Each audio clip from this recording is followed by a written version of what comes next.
with the pledge. Pledge allegiance to the flag of the United States of America and to the republic for which it stands, one nation, under God, indivisible, with liberty and justice for all. And Missoula County acknowledges that this event takes place in the Aboriginal territories of the Salish and Cleese Bay people.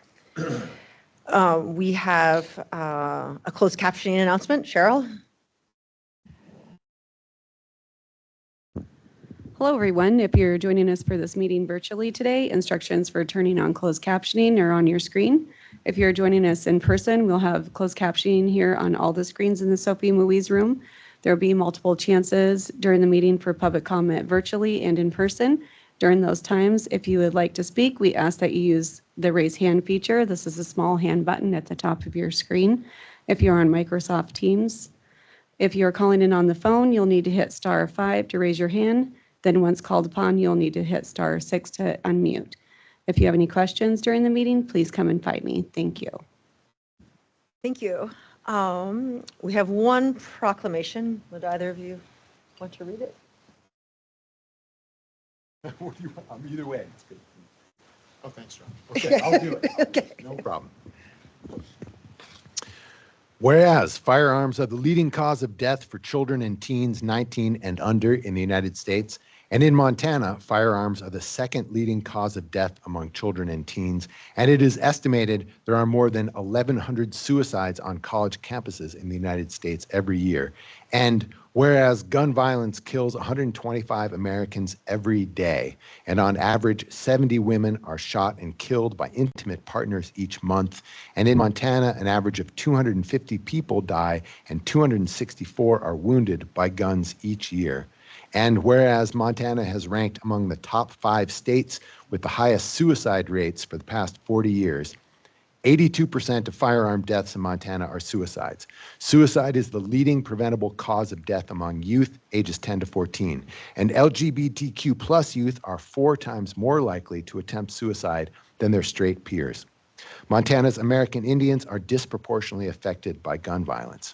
And whereas gun violence costs Montana $3 billion each year, of which $30.9 million is paid by taxpayers.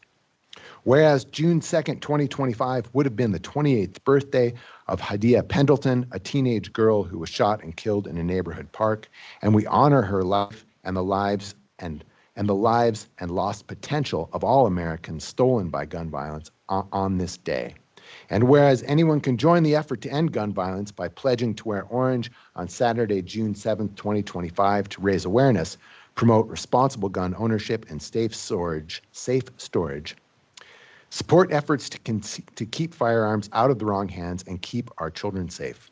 Now, therefore, we, the Missoula Board of County Commissioners and the City of Missoula and the State of Montana, do hereby proclaim June 7, 2025 as National Gun Violence Awareness Day, dated this 5th day of June, 2025, signed by Andrea Davis, the Mayor, and your County Commissioners, Juanita Vero, Josh Slotnick, and Dave Strohmeyer. Thank you.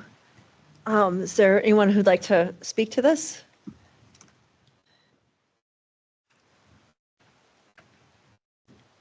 I think you have to, there you go. Perfect. Thank you very much. First of all, I want to thank you all for your service to the citizens of Missoula and the county. My name is Roxanne Weichel, and I'm a volunteer with Moms Demand Action here in Missoula. We are a grassroots, nonpartisan organization of mothers and others with nearly 11 million supporters nationally and 3,000 here in Missoula. As you can see, a small handful of us are here representing that group today. We wear orange to demand a future free from gun violence. Orange symbolizes the value of each person's life, and we wear it to honor those killed, wounded, or impacted by gun violence and to call for an end to this crisis. We thank the Missoula business community, such as Rockin' Rudy's, the Peace Center, and many businesses for providing information this week and supporting this effort. So you've just heard in the proclamation the sobering statistics about Montana. And think about this, it's hard for me to wrap my head around this, but Montana currently, again, ranks number 2 in the nation in per capita suicides by gun. Something I rarely think about is that gun violence costs Montana $3 billion each year. This includes costs such as medical care costs, emergency transports, ambulances, police, the criminal justice system, work loss, and quality of life costs. You all know that you can't really put a price on lives that are altered or cut short. Behind these statistics are Montanans with heartbreaking stories that affect a wide circle of families, friends, and their community. So initially I thought, well, I'll just look at the last month and tell you what's made the news in the last month, but there were too many of them. 3 stories that reported in the news in just the last month really impacted me.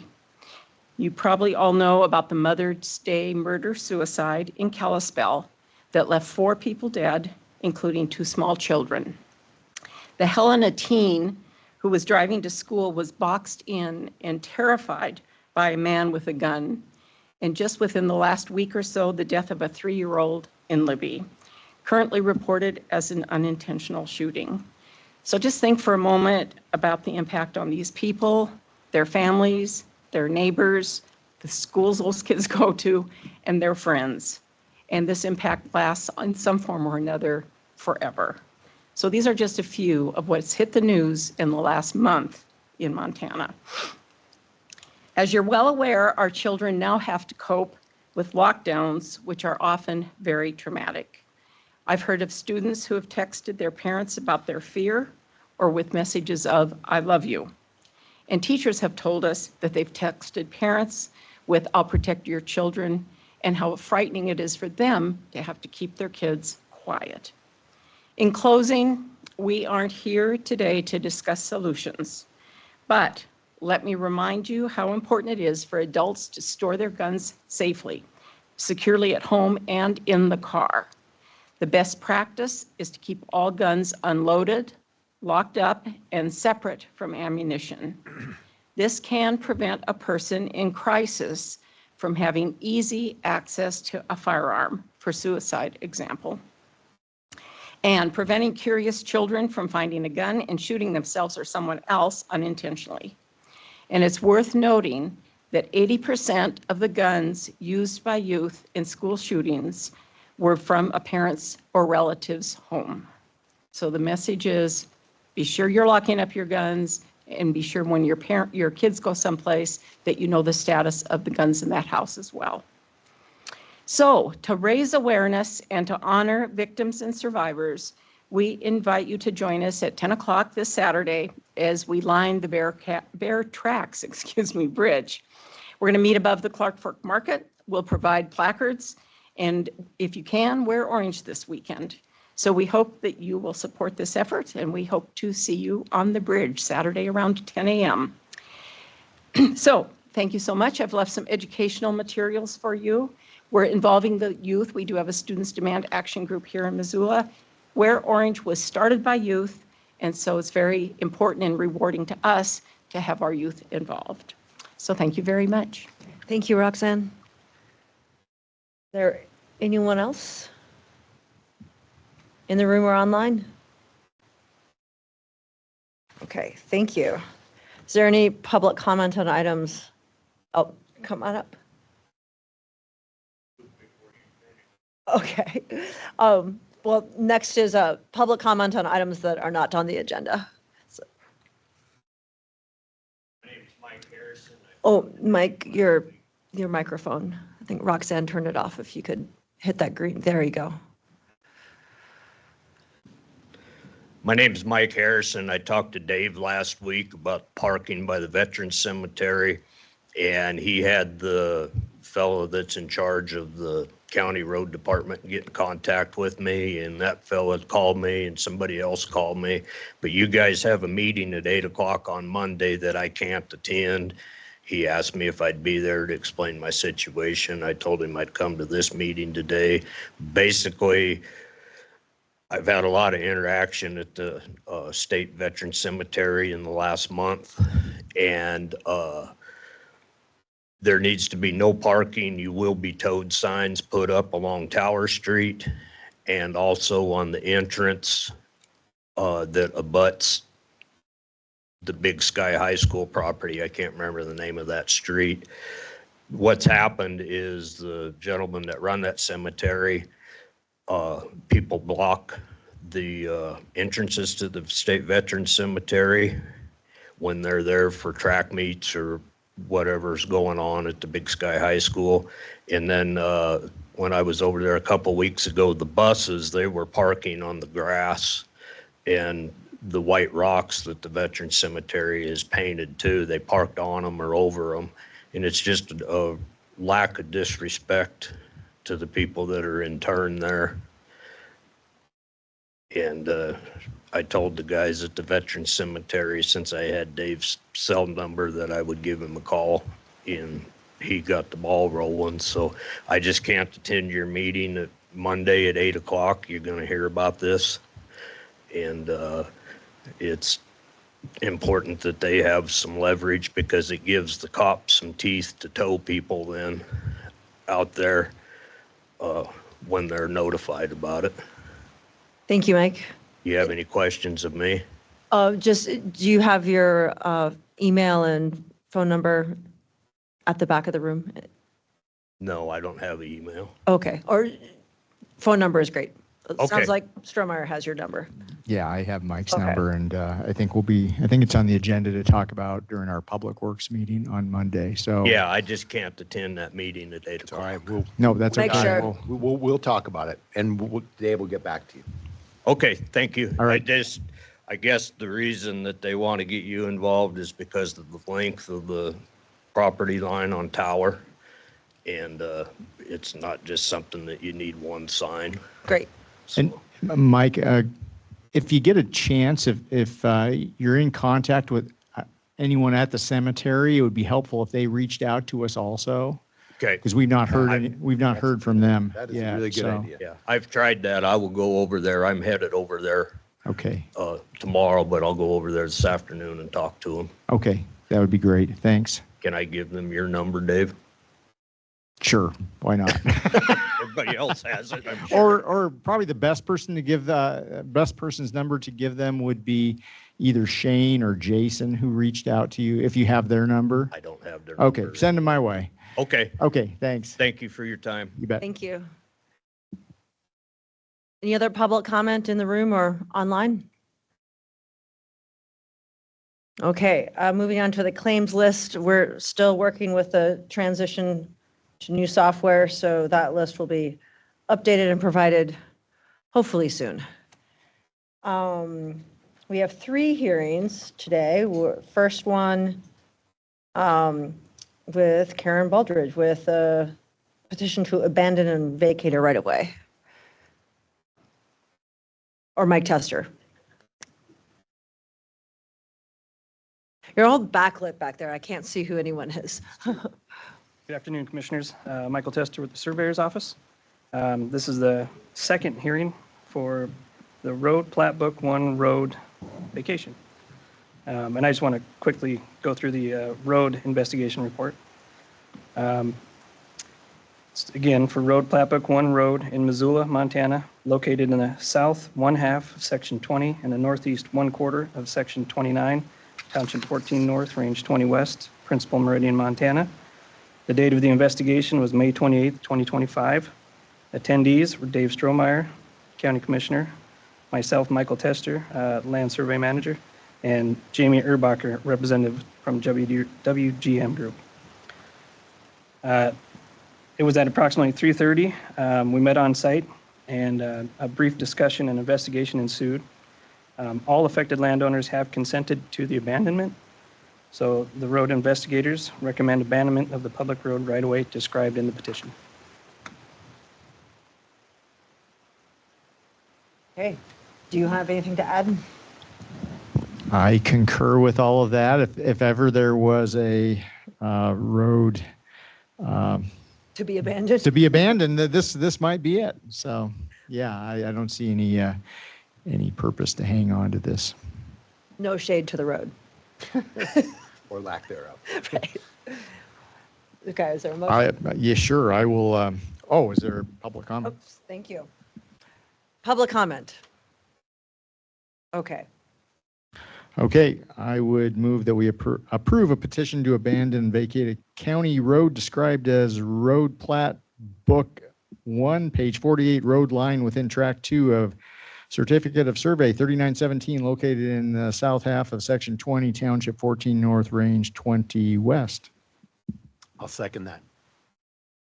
any further discussion or public comment? Okay, all in favor? Aye. Aye. Thanks, Mike. Okay, Eklund Family Transfer, Katie.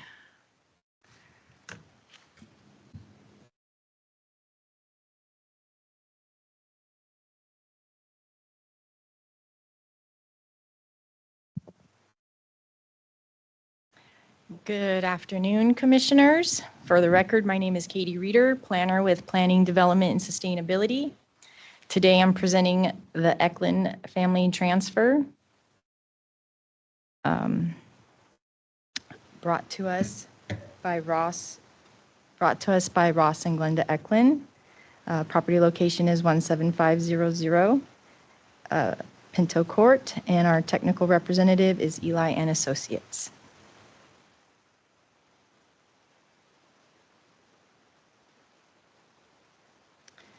The property is addressed as 17500 Pinto Court, located in Frenchtown. It is located in the Sorrel Springs subdivision, approximately 3 miles from the Frenchtown Pond State Park.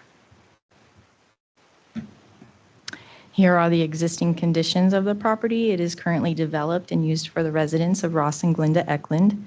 The property is unzoned and falls within the 2002 Regional Land Use Guide as rural low-density residential, with a density recommendation of 1 dwelling per 10 acres.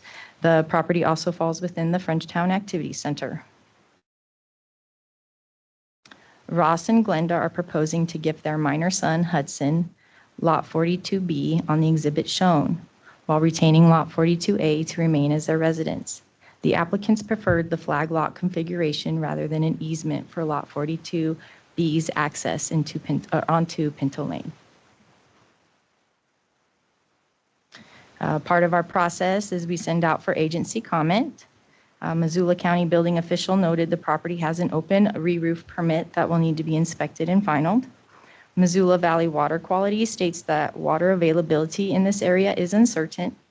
Since the property is adjacent to the Sorrel Springs public water supply, Missoula Water Quality Ordinance requires connection if service is available. The applicants should confirm with the water system operator whether new connections are allowed and if sufficient water rights exist.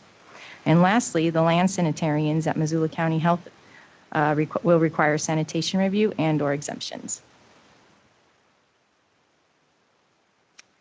In reviewing the request, there were 2 rebuttable presumptions identified to possibly indicate evasion. However, this is the most appropriate exemption to use for what the family wants to accomplish, based on the information submitted in the application and affidavit. And we should have Ross Eklund online with us today. Ross, are you there? Yep, I'm here. Fantastic. Ross, I'm going to ask you a few questions if you're ready. I think that's Glenda. Are you able to turn your mic up, Ross? Yeah, let me stand closer. Is that any better? Barely. We can barely hear you. All right, let me turn it up here.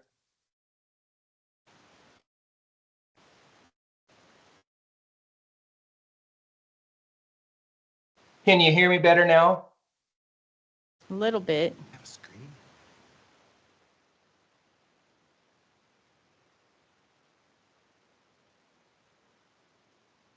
Do you have a screen? We can see you.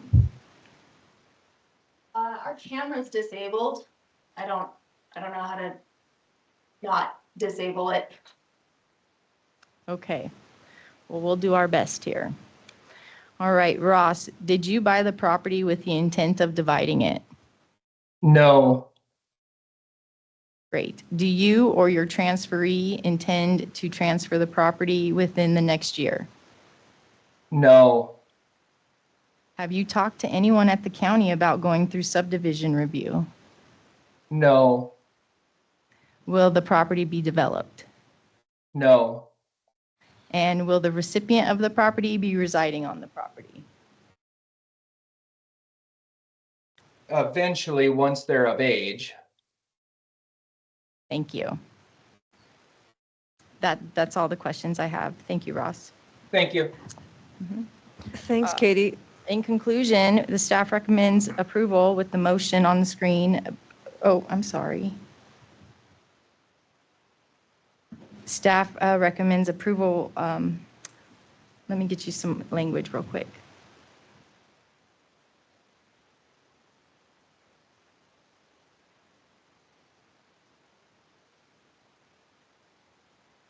I apologize.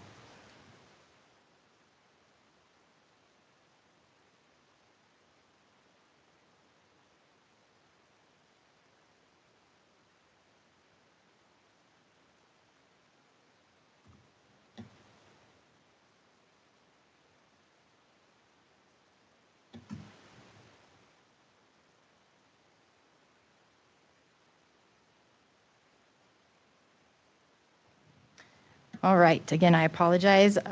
With that, Commissioners, staff recommends approval with the motion on the screen before you. Here's your language. Not, Okay. we're not seeing it I'm quite having a yet. glitch. I'm so sorry. Yeah. I didn't know if anyone from Eli Associates wanted to say anything. This is Mariah Hale with Eli and Associates. I don't have anything to add, but I'm here if there's questions, and I just want to say thank you for your time today, Commissioners. Thanks, Mariah. I think Commissioner Slotnick has a question. Thanks a lot, Ross and Glenda, for joining us. Wish we could hear you better, but I really appreciate that you're here. Wanted to hear from you all. What's the age of the minor recipient of this property? So he's currently 10 years old. There we go. Oh man, now we can hear you much better. Thanks. Well done. So thank you for that. And why give a 10-year-old a piece of property? Well, with the rising expenses in Missoula County, we want just to kind of give him the opportunity and chance to have a place to live, and ideally, if it's close to us and right next to us, that's what we want, in the end. So we're just trying to plan ahead and be prepared and do anything we can to make his future a little bit better. Dave has a question. Yeah, thanks for that answer. This is Dave Strohmeyer. What's your approach to ensuring that the property remains available for your child to live on after the age of 18? Because we have seen instances where folks with minor children were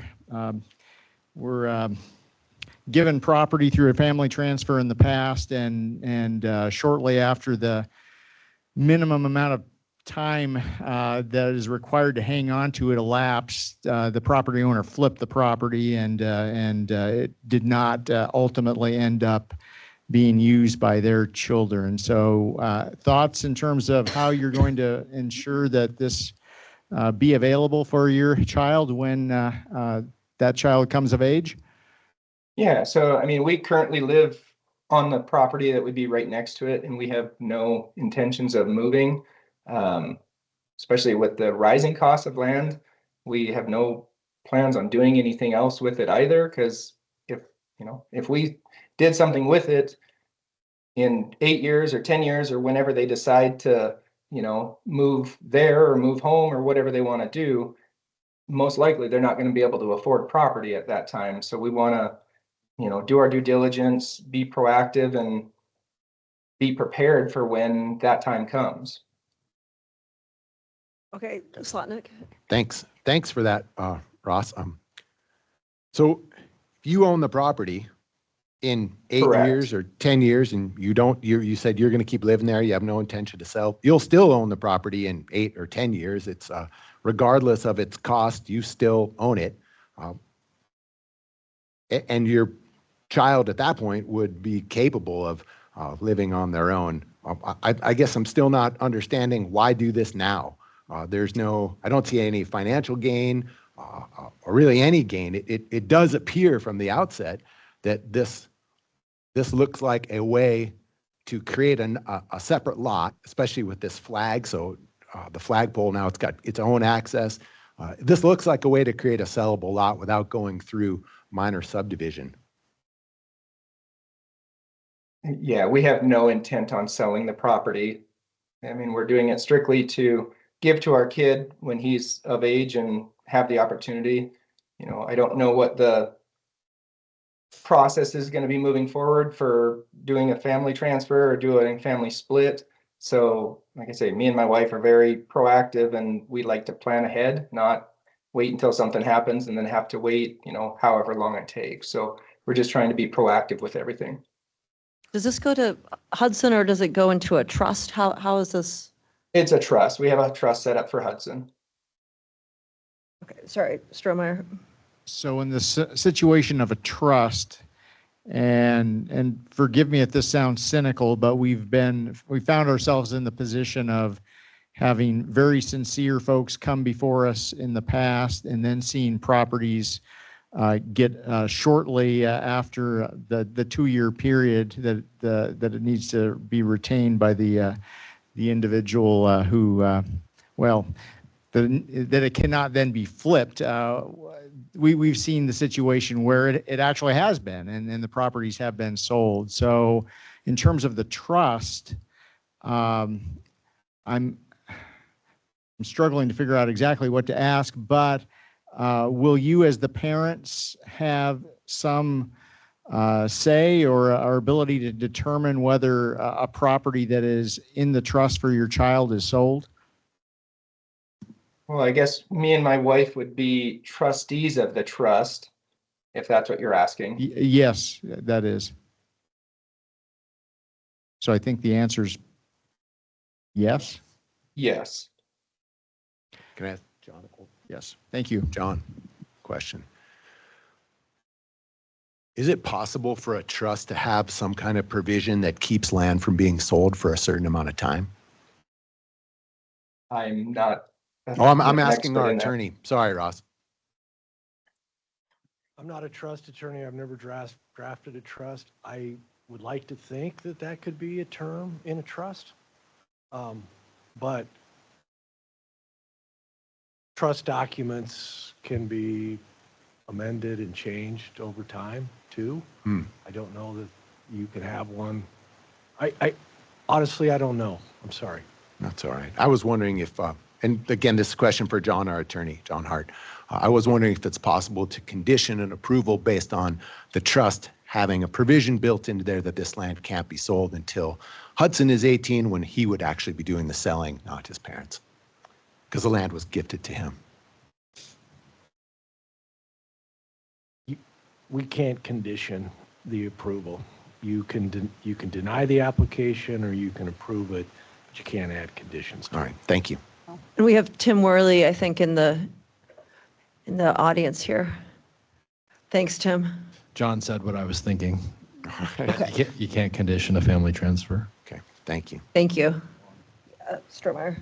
Another question for John. So given the current state of state law, is it precluded to deny a family transfer solely on the basis of the transferee being a minor? The legislature amended the law, I think, within the last couple legislative sessions to specifically allow a family transfer to a minor child. Thank you. Tim? Yeah, I would concur with that. And I would also add that you would need to come up with some evasion criteria, probably in addition to what Katie has already elaborated on, to go the direction of denial. You have the wherewithal to do that, but I think you would need some criteria to get there. Thanks, Tim.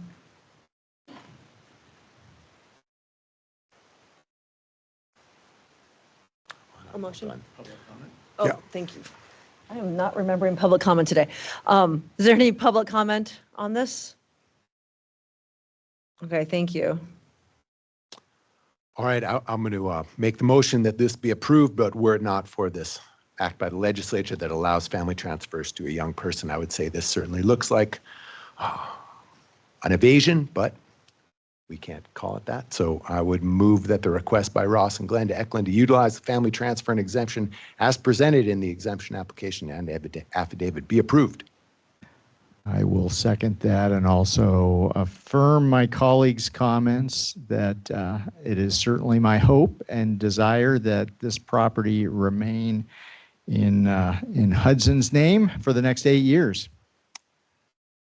Thank you. Any further discussion? Public comment? All in favor? Aye. Thank you. Thank you. Thank you. Thank you. Next, we have the Wolf family transfer. And it's Kevin. Okay.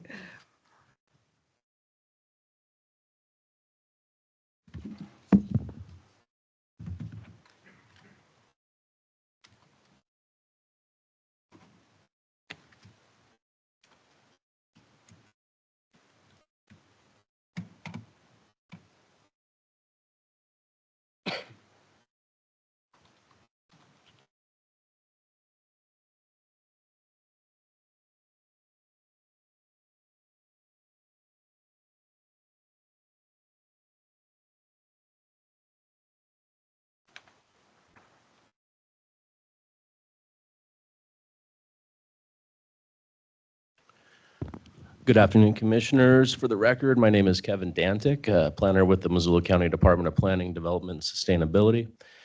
Today, I'm presenting the Wolf family transfer request. This request is brought forward by Mayan Wolf with Montana Northwest Company as their technical representative. The property is duly addressed as 26197 and 26170 Tiny Farm Lane in Arlee. The property lies approximately 1 mile south of the Lake Missoula County boundary and about 1/3 of a mile east of the US 93 corridor. Here we see a close-up aerial view of the property. 2002 Regional Land Use Guide, based on the 1975 Comprehensive Plan, classifies the area in question as open and resource land with a recommended density of 1 dwelling unit per 40 acres. The property in question was created by Certificate of Survey 4593 in 1996 as Tract 3 at 20 acres, highlighted here. Some but not all adjacent lots have already been subdivided. Tract 1 was divided into 4 approximately 5-acre lots with the filing of the Hollis Edition in 2007. Tract 2 was divided into 4 approximately 5-acre lots via various subdivision exemptions between 2003 and 2012. Tract 4 remains in its original iteration. Before you are the existing conditions on the property. There are 2 permitted single-family homes, each with permitted septic systems and individual wells.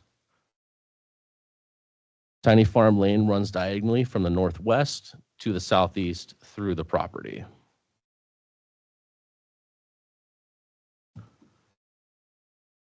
As proposed, the family transfer request would create a new parcel, 3.9 acres in size, to be transferred to adult mother Jane Wolgast as recipient. The remaining 16.02 acre parcel will remain in the ownership of applicant Mayan Wolf, who intends to reside on the property with no future development planned at this time. Tiny Farm Lane will act as the new boundary of the proposed tracts. No infrastructure changes are currently planned.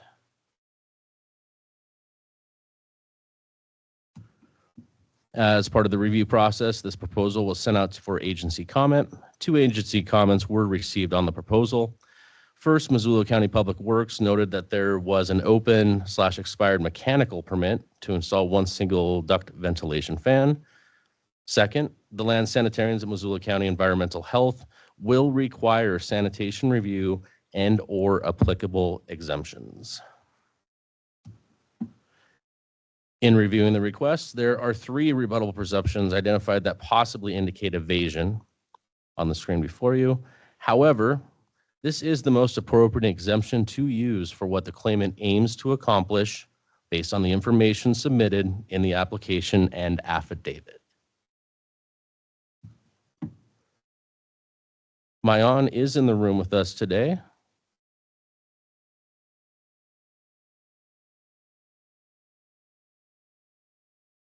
Hello, Mayan. Mayan. Hi. I will be asking you a few questions. Shall we proceed? Does it move? There we go. Yes. Did you buy the property with the intent of dividing it? No, I did not. Do you, your transferee, intend to transfer the property within the next year? No, we do not. Have you talked with anyone at Missoula County about going through subdivision review? No, I have not. Will the property be developed? No, but there already is the second house on it. And will the recipient of the property be residing on the property? Yes. Thank you, Mayan.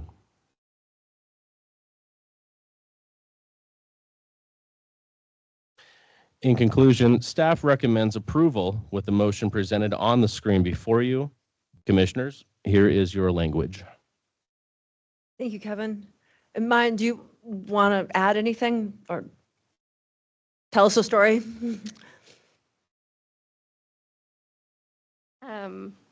We built the second house maybe 4 years ago or so for my mother who's in her 70s, and that's currently her U.S. residence. She spends a little bit of time with my sister in Canada, but otherwise that's her home, and we are mostly looking into the transfer process as sort of part of her estate planning since I have 3 other sisters, and just kind of checking the boxes of dividing things and putting it in her name. Thank you. Is there any public comment? Or anyone from Montana Northwest Company? I forgot to offer the opportunity for them to speak. Okay. Questions from either of you? I'm ready for a motion. This is way easier than the first one. So I move to approve the request by Mayan Anvi Wolf to utilize the family transfer exemption as presented in the exemption application and affidavit. I'll second that. Okay. Any further discussion or public comment? Go ahead. Sorry, I just, in some of the language, I don't know how much it matters, but it listed my mom with her maiden name and not her proper last name. Does that matter? Thank you. We'll fix that. Okay. We'll definitely look into that. Thank you. Thank you so much. Okay. All in favor? Aye. Aye. Okay, I think that's it. So we're adjourned for the day. Have a great afternoon, everyone.